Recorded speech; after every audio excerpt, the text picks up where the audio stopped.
இன்னும் சரிப்படுத்துறதுக்கு, நெறிப்படுத்துறதுக்கு. அதை முதல்ல புரிஞ்சுக்கணும். பாராட்டு மட்டும் பேசுறது மட்டும்தான் ரசிக்கிறோம் அப்படின்றது இல்லை.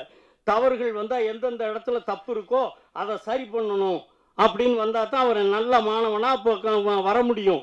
அதனால இன்னைக்கு உங்களுடைய உழைப்பு வீணாயிடக்கூடாது, உங்களுடைய பேர் கெட்டு போயிடக்கூடாது. ஏற்கனவே இதுக்கு இந்த தரப்புல 2 தரப்புல இருந்து உங்களுக்கு கடுமையான எதிர்ப்புகள் வர்றதுக்கு வாய்ப்பு இருக்கு.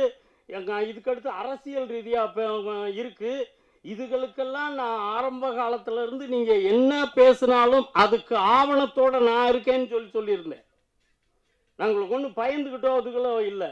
முழுக்க இந்த கதைக்கு என்னென்ன ஆதாரங்கள் வேணுமோ அத்தனையும் நான் கையில் வச்சுக்கிட்டு இருக்கேன் அப்படின்னு சொல்லிட்டு தான் தெம்பு கொடுத்து தான் அந்த படத்தோட உங்களோட வந்தேன். இதில் கடைசி வரைக்கும் இருப்பேன். இந்த படம் தேவர் படம் தப்பு இல்லாமல் வரணும். ஏற்கனவே 52 கரெக்ஷன் சொல்லியிருக்கேன். அதுகெல்லாம் இன்னைக்கு இருக்கிற இளைஞர்களுக்கு தம்பிக்கு தெரியாது. பிரமிப்பா தான் பார்ப்பீங்க. ஏன்னா அவர் ஒரு பிரம்மாண்டமான டைரக்டர். அது பண்ணியிருக்கிறாருன்றது எல்லாருக்கும் அதுதான் இருக்கும். நான் செய்திகளை பார்க்குறேன்.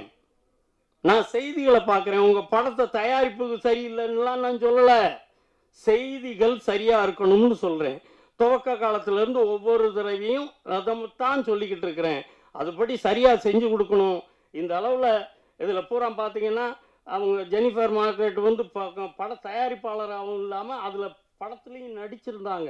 அவர் குழந்தையும் நடிச்சிருந்தது. ஏன் அவங்க அப்பாவும் நடிச்சிருக்கிறார்.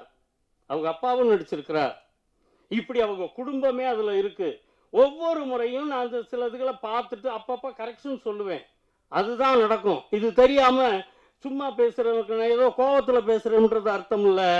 இது பத்திரிகைகளில் விமர்சனங்களுக்கு வர்றதுக்கு முந்தி நான் சொல்லக்கூடியது.